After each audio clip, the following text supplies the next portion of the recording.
Welcome, everybody, to this Sunday edition of The Expendable Show. I'm your host, The Expendable, as I'm always here every Sunday and every Wednesday. So today, I want to make sure that I got enough, time today because I ran into some things over the weekend, Saturday, that I believe are extremely important for people to understand fully. Um, because it's something we don't realize is happening. So Saturday morning, I went to the monthly Gwinnett GOP meeting, which I pretty much have been regularly doing for a while. Um, so they had Ray Martinez. He's a Georgia rep in the House. He used to be my mayor in Loganville. Now he's in the House. I love him to death. He is a phenomenal politician, and he is very, very good with his constituency. He makes time for you. He talked to me afterwards for probably 15 minutes, and which it's not so much uncommon at the local level, but he was interactive. He wasn't just saying yep, yep, yep. He was asking questions and was interacting and was participating in the conversation. So that tells me that he had a general interest in at least what I was talking about. So I highly appreciated that, and his speech was great. And had I not been like soaking up everything of the meeting, because usually I don't do that. Usually I'm recording something. But the meeting was so good. It was one of the better ones they've had.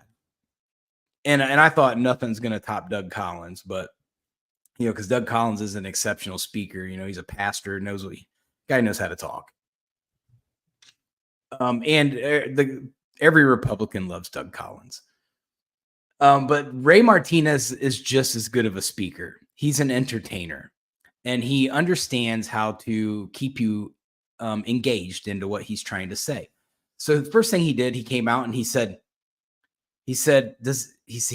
pulled out like this blanket or something. And he was like, so I've got some swag today. And I have a question. So if anybody can get the question right, they can have it.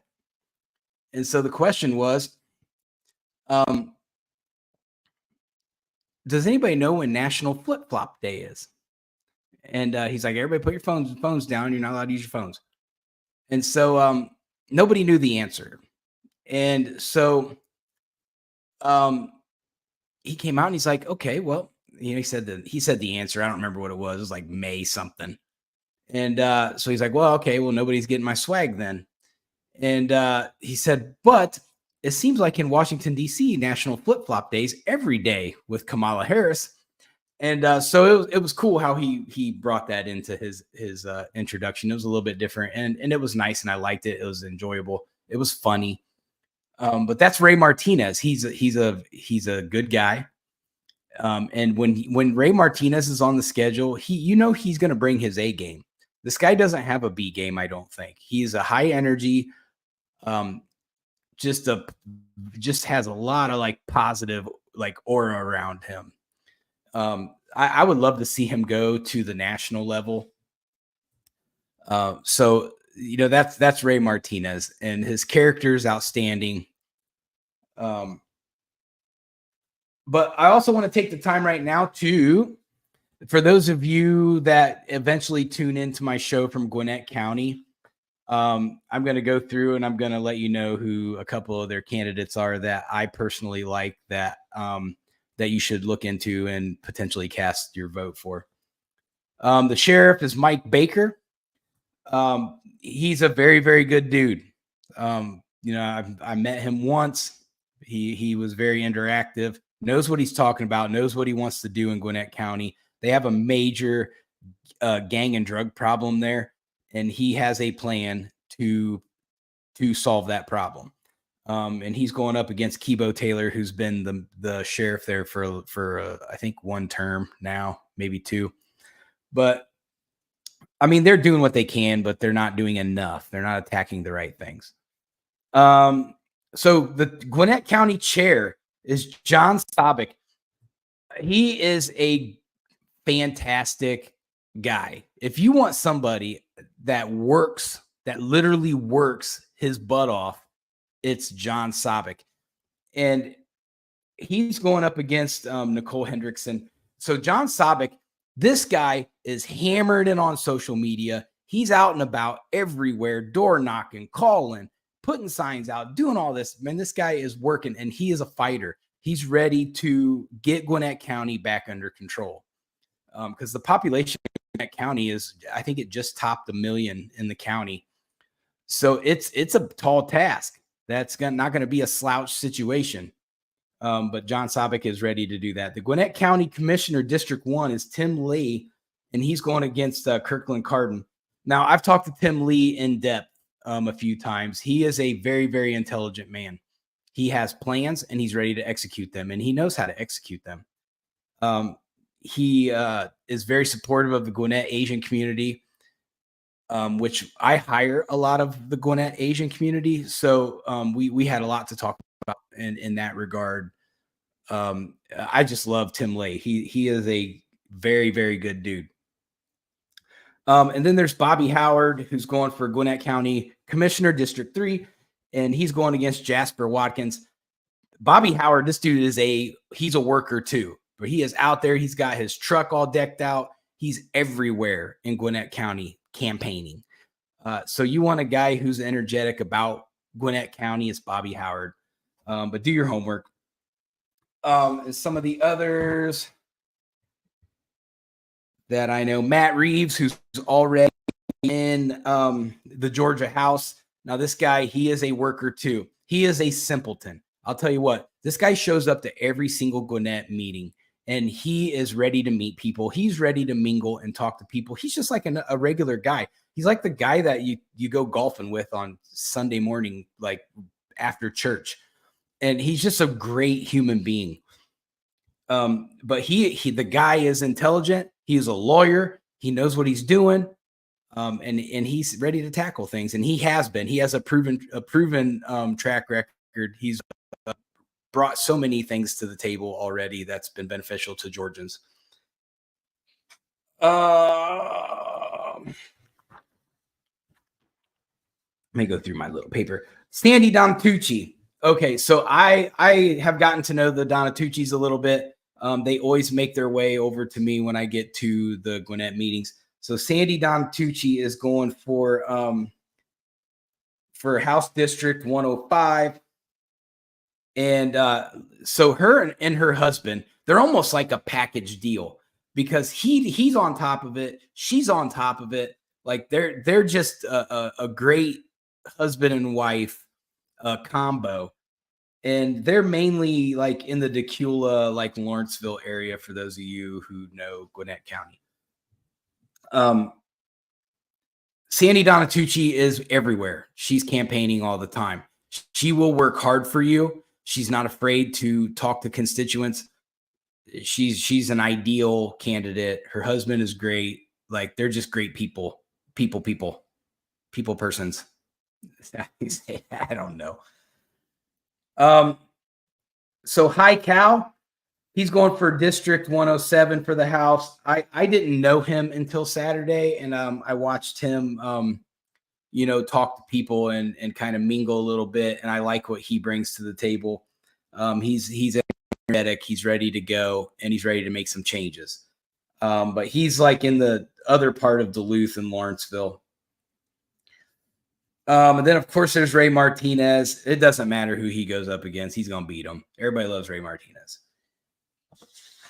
And that Mike Gargulio, he's another one too. He's in like the Grayson area. I like him too. He's you can tell he has a chip on his shoulder, and he's ready to get some things done. I think he's going for Georgia Senate District 9, and he is the type of guy that I think is going to go in there and say, okay, things are going to change now. I really liked how he presented himself. So those are the main ones. I mean, Andrew Clyde's up, but he should win. Mike Collins is up. Now, John Chavez, he's down there in District 13. He's going up against David Scott, which is like the Stockbridge, McDonough area. They need to unseat David Scott and get Jonathan Chavez in there. David Scott isn't really doing a whole lot. Like, I don't understand why he's even in there. He doesn't do anything. So they need to get Jonathan Chavez in there, somebody that'll actually do something for the constituents in that district. But those are the main ones that I support. So now going into the second part, and this is going to take up most of the time of the podcast today, is going to be about there's a second speaker there. Her name was Rhonda Thomas. And Rhonda Thomas is part of the truthineducation.org. So if anybody wants to look into that, it's truthineducation.org. So Rhonda Thomas has, she focuses on education and what the education standards are. They pretty much audit what is going on in the education system. And I'm glad I got to hear her talk, because a lot of what she talks about is part of my book that's going to come out in October. So, which pertains to the European Union, the UN, and NATO, and their direct influence on the United States and what they're doing and what they're trying to continue to do. So they use a system that's called social emotional learning. Now, if you are a teacher and you understand what I'm talking about when I say social emotional learning, then you know that your school is going to be a part of what I'm about to talk about. And then you can make up your mind if this is something that you think you should be a part of, even though it's pretty much widely spread. So they started this back in 1994. And I didn't realize that this is that old. I thought it was going to be like 2010, 2011, 2012, somewhere around there. But this has been around for a while.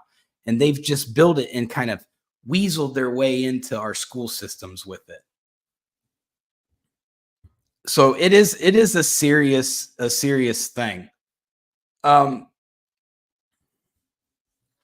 what social emotional learning is? It's a process that helps people develop skills to manage emotions, build relationships, make responsible decisions. SEL is what they call it. It's an acronym for social emotional learning. SEL is a developmental process that begins at birth and continues throughout life. Okay, so they want to do this at the youngest is age 3. They want you to start conditioning your children at age 3 to do this system all the way up until adulthood. And we'll get into that. So there are 5 main points of the SEL, and one is self-awareness. They want students to be recognizing emotions and how they affect behavior. The next one is self-management. They want you to learn how to take control of your thoughts, emotions, and actions. Then there's social awareness, putting yourself in others' shoes. Relationship skills, building and maintaining healthy relationships. And last, making responsible decisions, choosing how to act in a situation. I don't know if you noticed, but the social emotional learning doesn't have anything to do with academics. It's all about social. It's like how to socially change your child. Now, that may be a good thing. That may be a bad thing. We're about to find out. So they're claiming that SEL can help people thrive personally and academically, develop and maintain positive relationships, become lifelong learners, and contribute to a more caring, just world. Okay.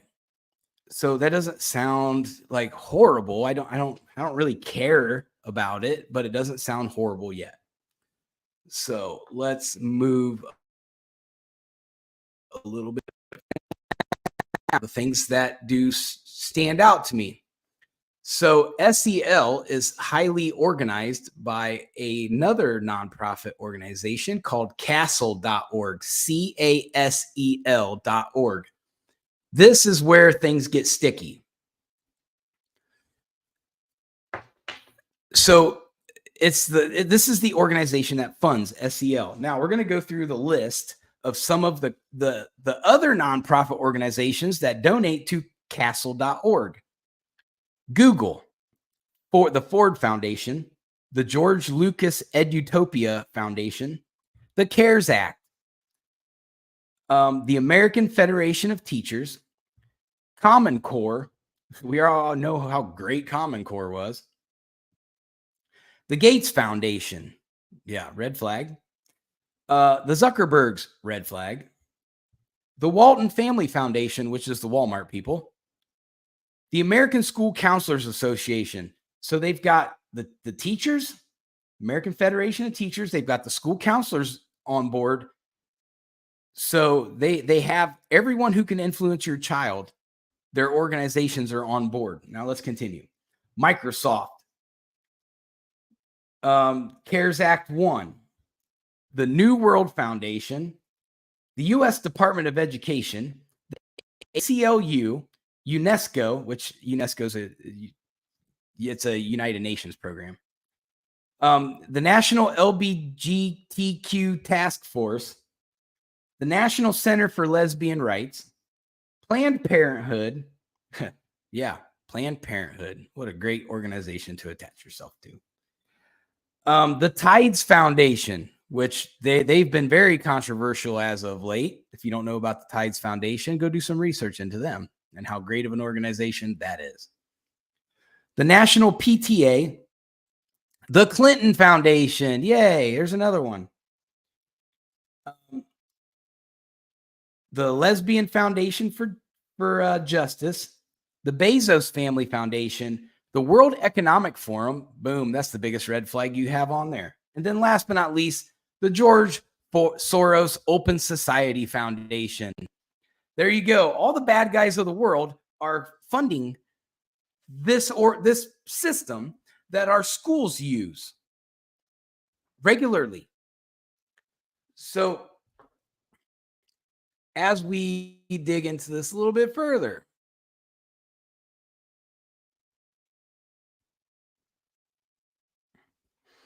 now the state of Georgia did a study on this system, and I thought that their assessment was fair. So they say, while there's considerable evidence that participation in SEL programs enhances the social and emotional skills of students, the evidence on the ability of the SEL programs to improve academic outcomes of students is not as clear. So this is a social program.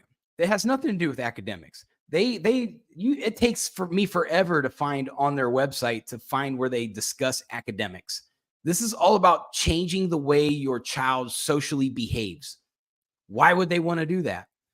The United States of America, globally, our fifth graders tested over 20th in the world. I think we were 22nd or 23rd. That's not acceptable. We shouldn't be vesting all these companies, all these organizations into our schools when for social issues, they go to school to learn academics.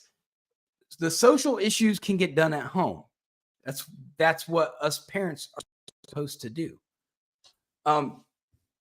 So I'm going to go into the school districts in Metro Atlanta that use the SEL program religiously. It's part of their curriculum. The kids are learning it. Atlanta Public Schools, Henry County Schools, Gwinnett County Schools, DeKalb County Schools, Cobb County Schools, and this one is not a Metro Atlanta school, but it's important. Barrow County Schools. Now, what just happened in Barrow County? Oh, that's right. In Winder, Georgia, we had a shooter that killed 4 people and injured like 30, I think is what the number was. So if this system's been in place since 1994 and it's supposed to improve the social interactions of students, then how do we have a shooter? How does that happen? So where is the gap in the system that this kid who is Colt Gray is his name, was the shooter's name, Colt Gray. So where did they miss this? Because this is supposed to like reach every kid and change every kid, get all these kids thinking a certain way, but yet we still have a shooter at 14 years old. So, um, so in Barrow County, they're supposed to be using positive behavioral interventions. Are there any positive behavioral interventions that happen with this student? Most likely not, and we will not know because they will never release us his information. Obviously, he's a minor. What that is for the Barrow County schools, it's a program that helps students develop social, emotional, and behavioral skills. Okay, well, they must have not put Colt Gray in those or something. They call it PBIS. It can lead to more positive school climates, safer learning environments, and more respectful relationships between students and educators. That worked out real well, didn't it? They also have what they call the CREW program in Barrow County. It's a program where students meet in small groups to develop connections, set goals, and engage in SEL. Now, I'm wondering if Colt Gray was in any of these small groups to where he was able to develop some connections with people. I'm willing to bet that this program was not getting done. Student Services Department, it provides support for students in social and emotional areas that may hinder academic progress. Okay. I think this whole program hinders the academic process. They spend so much time on social issues that they aren't doing anything academically. But obviously that don't work either because you still had a shooter at a small school where they should have been able to identify this old kid right away, especially since the FBI had already had him on the list. You know, they had already interviewed the dad and him before for the same situation. So all the way around between the FBI and the Barrow County schools, the SEL program funded by all the psychos of the world, including the Castle org, failed. This is a failed program. Now, for all of you back in Ohio, you're not exempt from this. I hate to tell you, I looked into every school district around our area from where I'm from. Van Wert City Schools uses this system. Crestview Local Schools uses this system. Delphus City Schools uses this system. Lincoln View Local Schools uses this system. My home school, Wayne Trace, I did not find anything to where they suggest this system is being used. Delphus St. John's, the Catholic school, obviously, they are not on the list. They stick to their Catholic curriculum. But pretty much every local school system around in our area uses this system that George Soros and the Open Society Foundation has helped fund to put in place to make your children think the way they want them to think.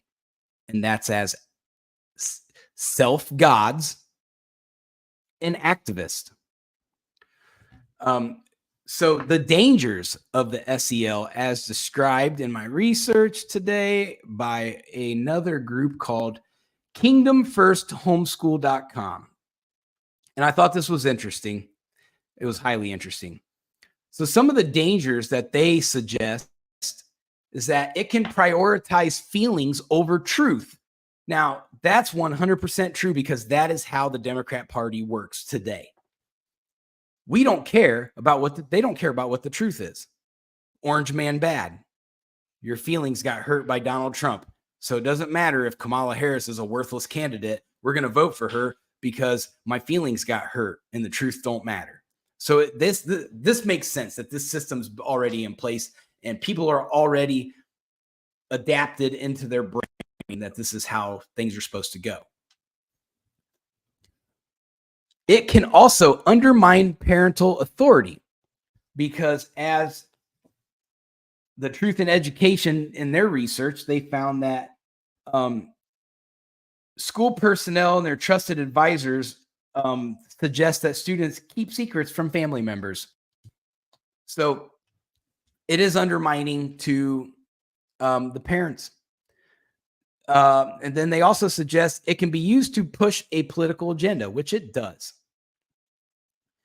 It can distract from academics, which it does. It can be overemphasized at the expense of character development. I agree. They want you to think a certain way, and you're never going to be able to individually develop your own character. You're going to be pushed in one direction. The next one, it can be implemented in ways that undermine biblical teaching. Agree. They obviously don't want God in schools, but they want you to focus on your own self-satisfaction, your own selfishness, and that is anti-biblical. It can perpetuate a victim mentality. Absolutely. Absolutely. It can undermine the authority of Scripture, which it does.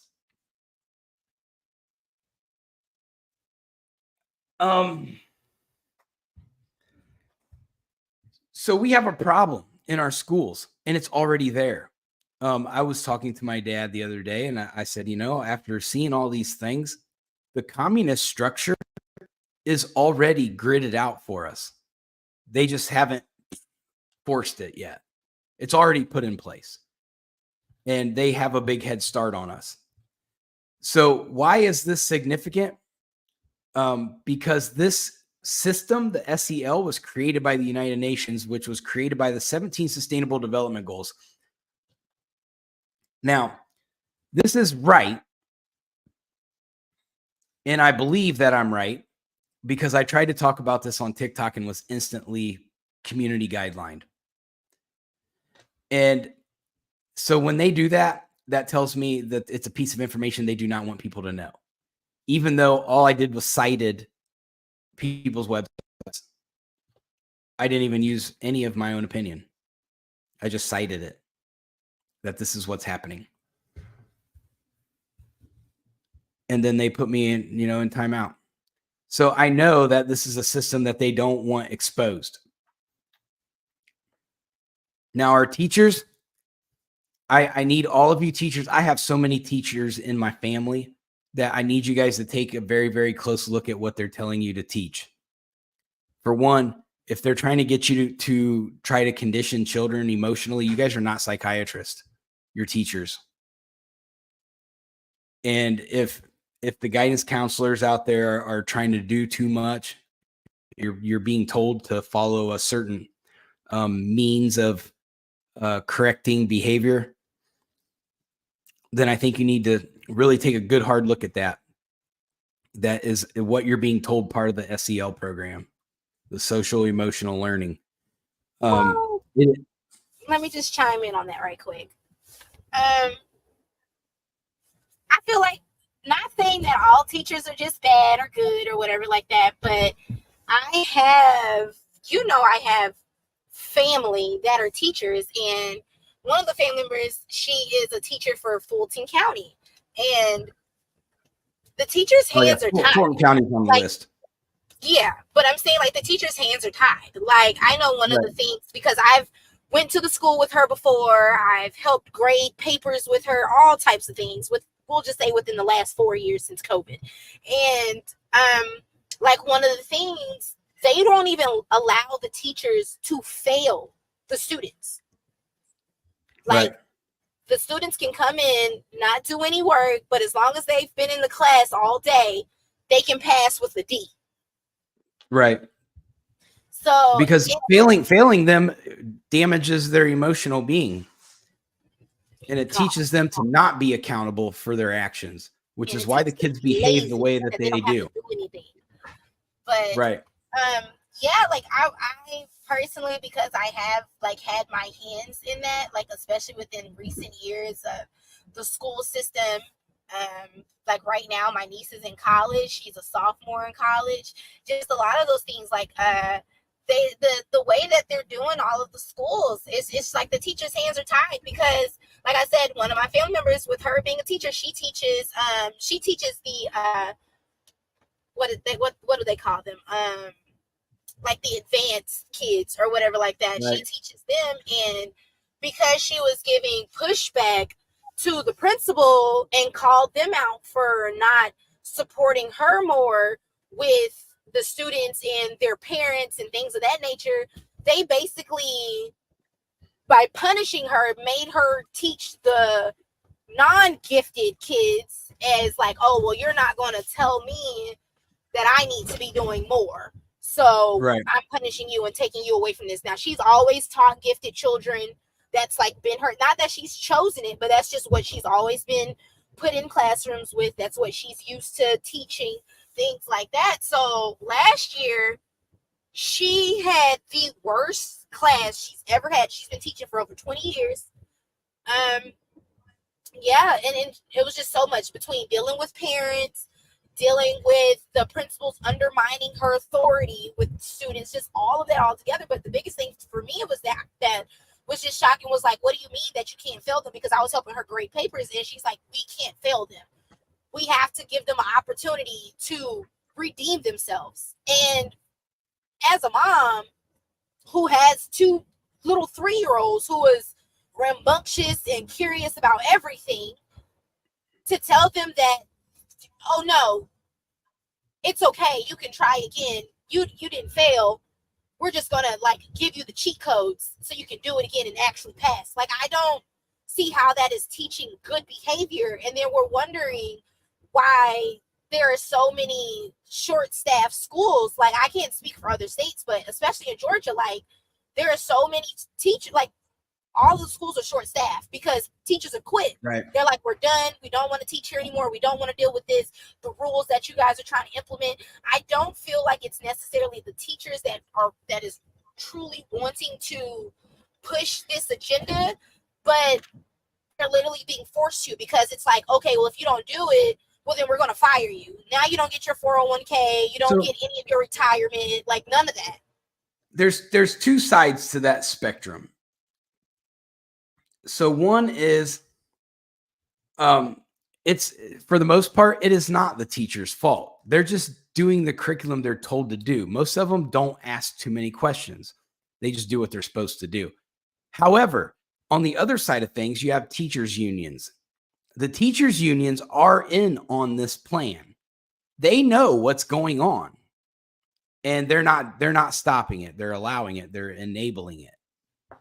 So the super unionized teachers do understand what's going on, and they're in favor. So it just depends. Like where I'm from, it's all small rural schools. The teachers unions really aren't needed. So, I mean, I think they still have them, but they're not, it's not like the teachers back home are not out striking, and stuff like that. They're just doing the curriculum. But in bigger like school systems, it's a little bit bigger of a deal, because those union people and the stewards and the teachers that are diehard union people, they are going to back what their unions are advertising, which is this system that's been developed from socialism and communism. And they don't realize it. I don't think a lot of them realize it, because they don't tell us that the root causes of our country come from Europe. This system comes from Europe. This system's already being used in Europe, and it's failing miserably. Nobody in Europe is in the top 25 educationally. All the top schools are in Asia. And we're in there. I think Canada's up there somewhere, but they're just as bad as we are. But what we've done is, so years ago, they decided that they were going to try to downplay parental rights to their kids in schools. And they've slowly been doing that to where the parents' voices don't matter as much, to the point to where the Department of Justice was investigating parents at school board meetings. This is all part of that. And so what they've also done, they empowered the kids. They've enabled the kids to undermine their parents. And now they're to the point where they're conditioning our kids that are already undermining us to think in one secular way. And that way is the government's way. You said that they started this program in 94. Yeah. I remember it like I remember being in elementary school. I was born in 95, people. I remember being in elementary school and they did like a, what's it called? Like a, God, my brain is, like, what's it called when they do this, bring all the students together? God, I can't think of it. But anyways, they brought all of us together and they An literally assembly? sat down with us like in the library. Yeah, an assembly. Thank you, Jesus. They had an assembly where they talked to all of us. Now, you know, this is all little kids in elementary school, and they told us like, oh, you know, if your parents hit you, you can call the police. Like if they're being mean to you, you can Right. call the police. Like they did. I remember this specifically. Like I was probably like third grade, and I remember Right. like them doing the assembly and then me going home and telling my dad, like, well, you guys can't spank me. And my dad's like, why? And I'm like, not that I got spankings anyways, but I was like, telling him, like, yeah, you guys can't spank me. And he's like, what do you mean? Why not? And I was like, because the school told us that if you hit us or if you try to spank us or anything, that we can call the police and you'll go to jail. Now, this was probably Right. 98, 99, right before 2000s. So I remember that now that you point that out and you're saying like this program has been around for that long. Like thinking about it, yeah, it's been doing a lot of conditioning for a long time because even now, like, you know, I remember like in high school, if we didn't go to school, if we missed too many days, the truancy officer would come and serve papers to your parents and they would have to appear in court. And if your parent couldn't attest to why you missed so many days, they would send your parents to jail. Right. And this is 2009 to 2013. Yeah. Oh, they still do that here. I mean, yeah. But it's wild to think about. Like, yeah, no, they've been doing this for a long time now that you think about it. And when I was a kid, you know, I was like, oh, you know, you don't think anything too much of it. But now being an adult and like listening and thinking about all this, like, wow, yeah, no, they've been at it for a while. And we even talked about it before, like how they're allowing kids to go start transitions without the parents' notification. Also, Yeah, they try to. Yeah, they try to. I mean, last year I read a really, really sad case about a young lady who she was being raised by her grandparents, and she basically went to school and said, oh, you know, she was 13, like 13. She wasn't even in high school yet. She was like 12 or 13. And I remember she expressed to her teacher, oh, you know, I'm thinking about, I don't really feel like I'm a girl. I feel like I might feel like I'm a boy, you know, things of that nature, because that's what's being presented to them all the time. And I know that the girl came home and basically told her grandmother, like, oh, you know, I want to get more like boy clothes. I want to do stuff like this. So the grandparents just thought it was a phase that she was going through, didn't think too much of it, wasn't necessarily trying to fight her on it. Just like, okay, you know what, this is just something that she's going through right now. Like, you know, all kids do. You're going through puberty, all that stuff like that. It'll be something that she grows out of. Little did they know, that sparked this whole thing where the school started giving her hormone blockers. And when the grandparents found out about it, they were trying to put a stop to it. The girl told the teacher, like, oh, you know, she's just so depressed. The grandparents won't let her take the hormone blockers, everything like this. They had her removed out of the grandparents' custody. It took them over a year to get this girl back. By the time that they got her back, she had ran away twice from 2 different foster homes. She had been sexually and physically abused. At one point, she was being sold on the street for sex trafficking as a child. Now, take in mind, she was only 12 or 13. All of this happened within a year. So by the time that they were like, the grandparents had to fight to get custody of her back. So much damage had been done to this little girl. Right. Now she's trauma filled. So much trauma. Like, I think they even said that she, because of all the like sexual trauma that she's had, like, I don't even think she's able to have children. Right. At the age of 12 or 13, you're being told that quality of life is already gone down because you'll never be able to have children if she ever wanted any. That's done for you. All because she expressed the idea of maybe wanting to transition, and the teacher used that as the go-ahead, stripped her of her home, everything that she had been known and raised of, just for her to be abused in their system. And now she's screwed up. Right. Now, one thing that we have to understand about when you look at this system and we look at what it does, not just the specifics of what it does, because we've already talked about that, but what this does is it teaches kids to trust the government over family. Trust your teachers over family. Trust the system over family. Trust all that over God. And that is where the problem lies, because that is the United Nations. They state on their website that SEL is the pathway to global citizenship. What is global citizenship, you may ask? Well, I just wrote a book about it. So global citizenship is what these communists and socialists want. They want us to fall under one set of rules by one panel of kings of the world. And 3 of them will be asset management oligarchs, let's call them. And then the other 3 will be the most powerful politicians in the world, or shadow people. So you're relinquishing your freedom from the government's control to European oligarchs and people that will use us as commodities only. The world is about to look at humanity as commodities. And that is not how this works. At least not in America. I don't care how they look at everybody in other countries. All I care about is how they look at us in this country. You're not going to look at an American citizen as a commodity. And you're not going to look at us as we're not free and that we only have to be dependent on our government.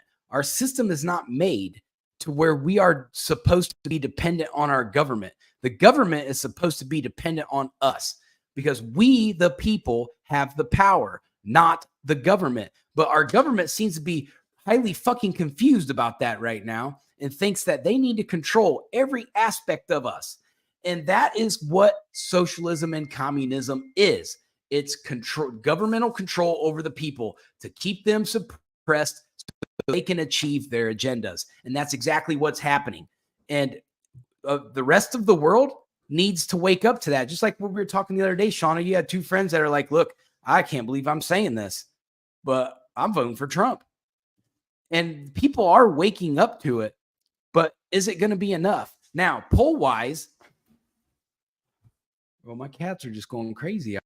It's like I get on to do a podcast and they just like start like the Royal Rumble out there. But polls just came out. Trump has retaken the lead in the overall poll, according to the New York Times. He's up 48% to 47%. Like I said, it's an up and down battle, but Kamala, it has been losing ground day by day. And it's going to be even worse because I keep seeing polls where people are saying we can't really vote for somebody when we don't know what their policy is. So,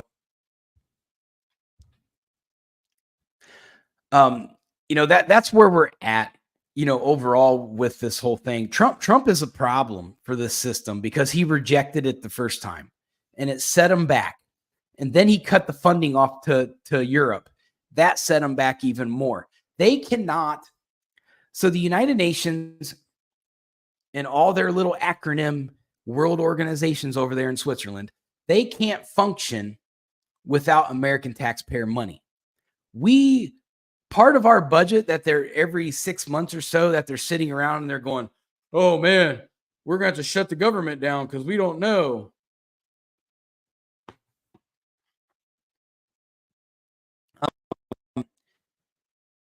We go through these things and we don't have any answers for none of that. But there are answers for that. And, and when we look at our leadership and like Kamala Harris, come on, she has no answers for anything. She doesn't even know what her platform is. We have all these issues going on. I got all these text messages from work coming in right now. We just need to understand that the socialist system is in place, and we have to do something about it. And without our American funding, they can't continue their program. I remember when Trump cut their funding off, I was reading the World Economic Forum's yearly annual meeting, and they were highly panicking as to what they were going to do.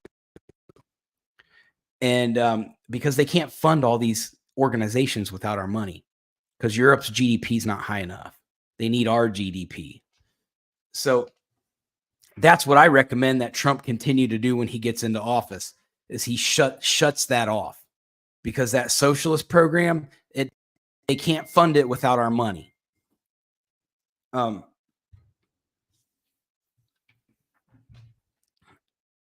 So we just have to, keep at it. Start voting in your congressmen that are gonna be honest.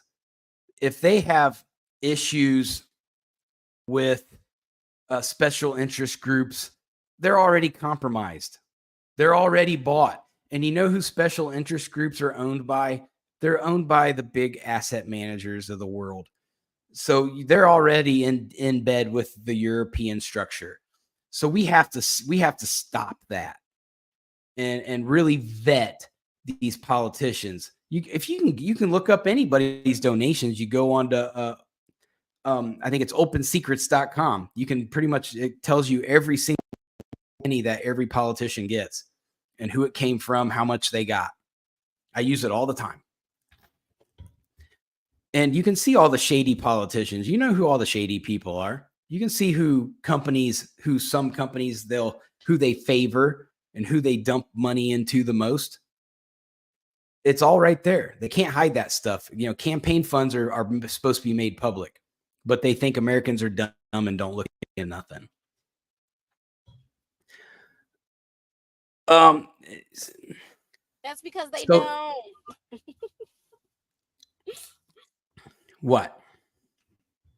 They don't. People don't look at that stuff. I do. I don't even think people know how like campaigns are supposed to be ran. No, I don't think they do either. They can't. I think like the whole like government, everybody failed that class. I don't think people were actually paying attention to that class. So that's just that in total. Yeah, I mean it's hard to tell what they even teach in government now. I haven't taken government, I'm 43 years old, so I don't know what they teach in government anymore. It could be totally different but when I was in school, it seemed honest. Like we learned about the wars, we learned about how our economic structure was put together, we learned about taxes, we learned about all these things that I don't see any problem with. But have they changed our government? Have they changed how they want us to view government? Before, it was very patriotic. You open up the book and it was about, the government, they did all this for the freedom of the people. And they're continuing to move forward in society for the freedom of people as America turns into an even bigger melting pot, blah, blah, blah. I'm thinking, okay, that's great. Things are going to expand and things are going to get better, but at least the textbooks are telling me that we're prepared for it in the future. And so I felt okay about it. But now I'm like, man, maybe I need to get a hold of a textbook and read, see what they're teaching these kids in school now. Well, because I don't feel what we know. Oh, you know what? I'll get my niece's book. She's a sophomore in high school. We'll get her books and look at them. But a lot of it too, they've taken a lot of stuff out because of like the new laws, like where they don't want certain things being taught in classes anymore. So truthfully, honestly, who knows what they're actually teaching in class? Because a lot of it has changed. Like even the way that they present and teach math and how they want kids to solve problems is totally different. Yeah, it's I couldn't do it the way that they do it now without actually having the book in front of me so I can see how they did it. Yeah, definitely. Like I I mean, know for a fact, like it's just not. I know how I did it. I was But trying to help my niece with calculus because I was great at calculus. I made a 98 in that class, and that was high school. Well, pre-cal, I made a 98. In college, because I took calculus 3, I made a 92. So I was actually pretty good at calculus. Can't even help my niece, and she's in college now. I'm like, I don't know what you're doing. I don't. We're gonna have to get you a tutor. I'm struggling. yeah, what do? You about have to have a PhD to teach a kid anything anymore. So I remember when Parker was going through that in like 4th grade, he was like, I need help with my homework. I'm like, well, I was pretty smart. There. Man, I'm like, man, I'm gonna have to read your book. Hold on. This stuff's all different from the 1,000 years ago when I was in school. But, you know, they're not going to get any smarter if we continually teach them just focus on how everything hurts your feelings. That's not going to work. I think for me, for the fact that the reading and comprehension levels are so low, that's the biggest problem for me. Because, you know, like all math and anything is problem solving. If you can't read and comprehend it, you'll never be able to problem solve. So for the fact that none of these kids can read is the biggest issue for me. Like math, yeah, a lot of people struggle with math. It's okay. You know what I'm saying? Math is workable, but for these kids to not be able to read and comprehend is a huge issue because like I said, like if you can't read and comprehend, you'll never be able to solve a problem. But I mean, I guess that goes for they don't want them to be able to solve problems. They just want them to be able to do what they're told. So, I mean, yeah, but I think like as a parent, knowing that kids can't read, like, nah, we're definitely doing something. My kids have been able to read since they were 1. Right. So, and it's only getting better as they get older. I still can't read. So I just, it very much upsets me that like in Atlanta, like the reading levels are like 30%. That's crazy. I know when you look at the big cities, the statistics of the big cities, they're atrocious. So it doesn't make any sense. And that's probably why this system is probably a lot of the reasons why these kids, why our statistics are so low, because they're focusing on the wrong thing. And that's the whole point of like when DeSantis, you know, put the clamps on Florida and he said, hey, we got to eliminate some of these stupid things out of our education system. And this is what he's talking about. This program right here does not need to be in our schools. It's they need to go to school and learn academics. The best way to learn social issues is just by being in natural settings. You can't manifest their every situation these kids are going to face. You have to face a natural adversity, and so they can learn how like a natural adverse event will naturally ingrain itself in your being, so that way you will never forget how to react to something like that in the future. You can't artificially create that. You can't artificially make a kid feel with those like manifested events. It has to be natural. It's just like, yeah, I mean, you can eat all the protein, the powdered protein you want, but there's nothing better than the natural protein sources. It's the same concept. Yeah, you can get by if you eat powdered protein all the time, but natural protein sources is the best thing for your body. We also have to talk about the fact that too, like a lot of these kids are depressed and like emotionally they're not in it. Like for them to be 13, 14, 15, 16 years old, a lot of these kids have a lot of emotional problems. that you shouldn't, like you wouldn't regularly see on like normal kids. Like even coming in like a one parent household, you know, it's like a whole bunch of siblings. Right. You're by yourself. Like these kids have a lot of issues, and you have to think about like why is it so bad? And it's like we were just talking about it, like, you know, RIP to Rich Homie Quan, like he just passed Right. over the weekend, and it's like You overdosed, didn't even he? Didn't I read that? well, here's the thing. You don't even know what he's died from. They haven't even done an autopsy yet. But before 24 hours before this man has died, there's already the 911 call on the internet being passed around. Like, why do we need to hear the 911 call of his loved one calling about his death? Why are we seeing that? Why are we seeing Right. so much death? Why are we seeing so many shootings and violence and aggression on social media? And it's like, you know, when I was in school, we had MySpace, we had Facebook. Now you have so many different platforms. Like you got the Twitch, you got Instagram, Facebook, Twitter, TikTok, whatever else they're on.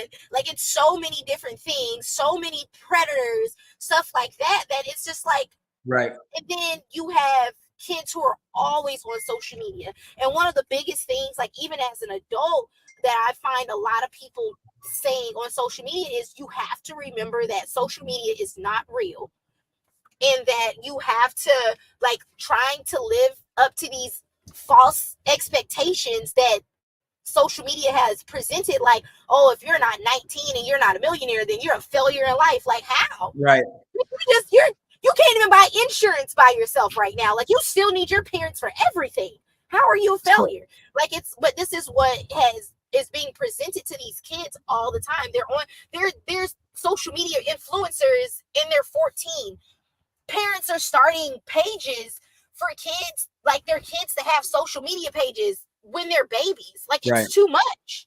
Like, how Yeah, do you they're trying to monetize their kids at a very young age.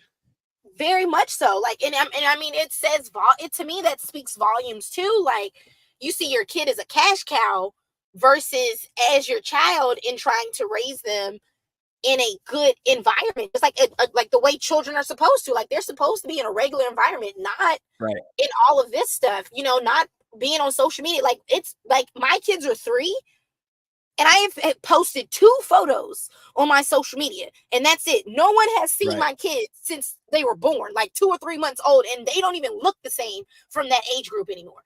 So it's like, how much, like, when are you, like, as a parent, why are we not monitoring more? Like, when I was in school and I had social medias, my parents had passwords to everything. Because here's the thing. The schools have taken away everything that we can do to be effective parents. And so over the years, a lot of parents have said, okay, well, the schools will take care of it then. And so we have learned to not pay attention to our children, because nowadays it's easier just to throw them a phone or a tablet and say, there you go, do your thing. And because the schools will teach you everything about life that you need to know. And now we're finding out that the schools are screwing our kids up.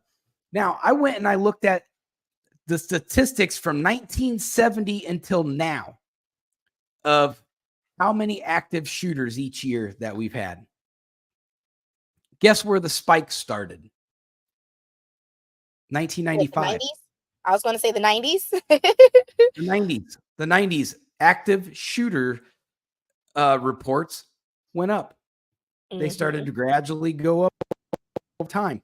I mean, they had years where they didn't have very many, but then they had years where, like, the average is like it was like 4.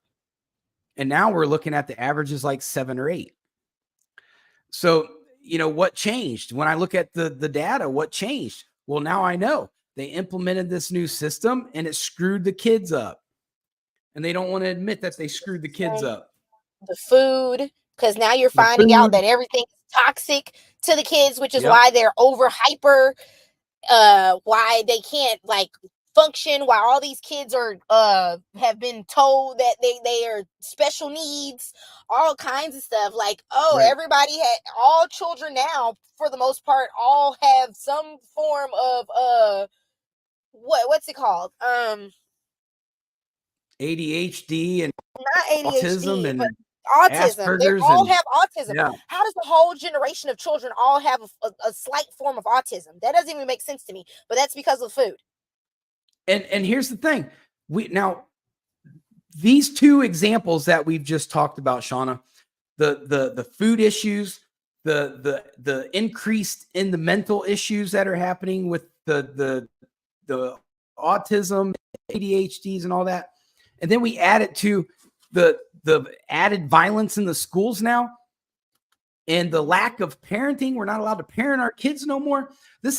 We have given America enough reasons to not vote for Kamala Harris. The only candidate talking about these specific issues is Donald Trump and the crew of people that he's building around him, like Vivek Ramaswamy, Robert Kennedy Jr., who's talking about the food. He says the food is the problem. And I believe him. I've felt that way for a long time. Like, we're eating poison, and it's filtering down to our kids. We are, as parents, we are allowing the government to poison our children on a daily basis.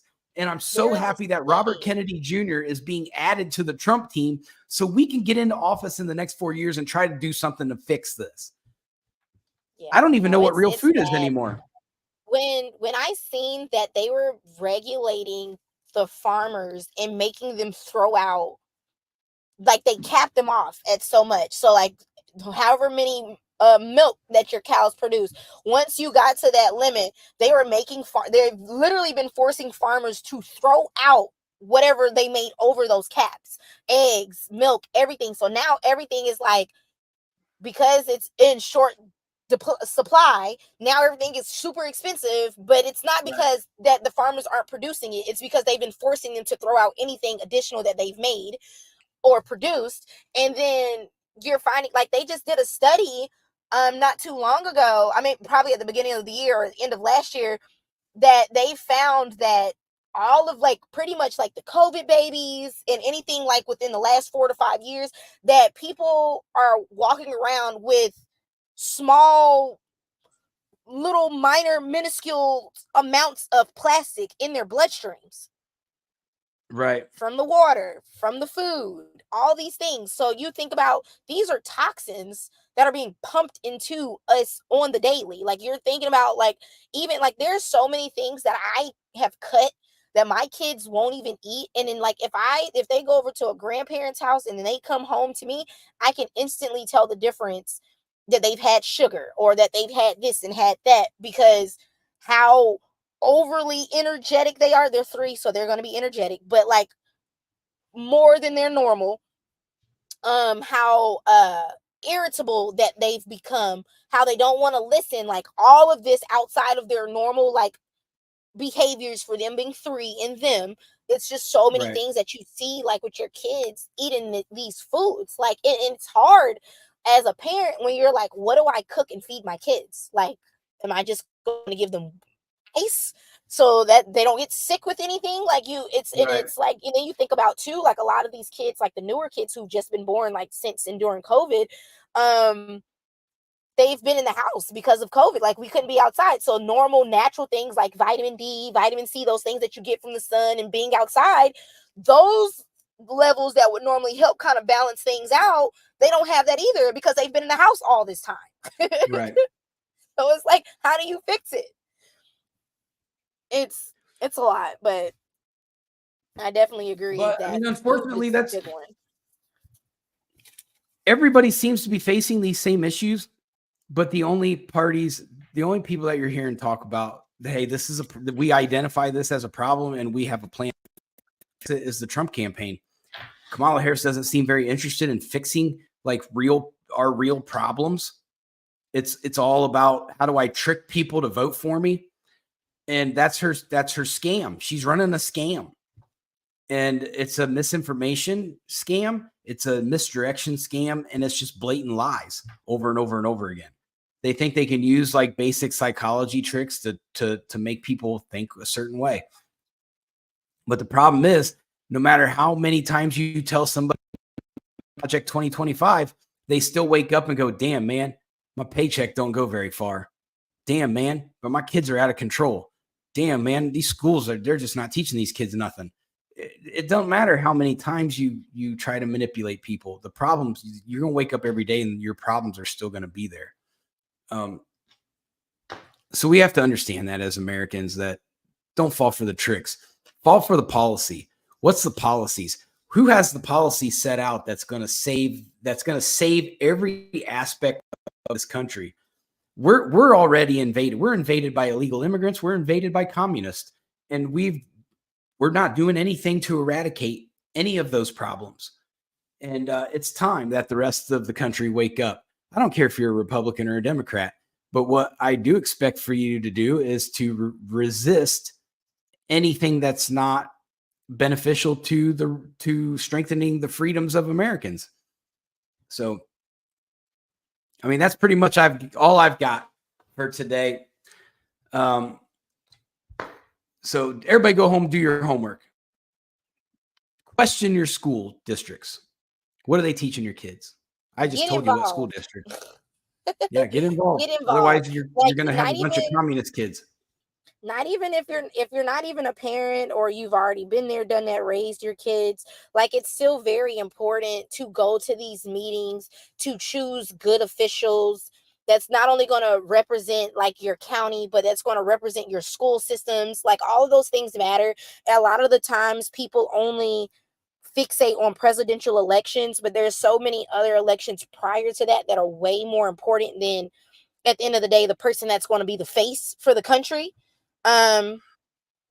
Those things matter. So educate yourself, start getting in, finding out when they start campaigning for those types of things, like the commissioners, all that stuff. Like, get acclimated with those things. Like, we scream and we want change, and at the end of the day, I've been seeing a lot of people like, oh, it's not a good choice. Are these the only two options that we have for a president? Well, my thing is that this could have been better had you done your job prior to this. Right. That you force these people to come with better agendas that was actually beneficial for the people, things like that. So I hope a lot of people use this election, because nobody's going to be happy with it. People are not going to be happy that Trump won. There's going to be a lot of people that aren't happy that Kamala won. So it's a shit end of the stick either way. But I think we should definitely be able to use this. Whoever is to win the election, to use this for the next 4 years to really make a difference as far as you as a voting citizen. Now that a lot of these conversations are being had, like, you definitely need to do your due diligence. Start now, so you can know by come next year or whenever the next presidential election that you're more understanding and more educated on all these things and how the judicial system works, so you can actually get representatives that are actually doing good causes for you and your children. That's all Shauna has. All right, everybody. Everybody be safe. And I will see you all on Wednesday. Know where your kids are at. Pay attention to what your kids are learning. And talk just be to active. Them. Yeah, talk to your kids. Talk to them. See what their mindsets are.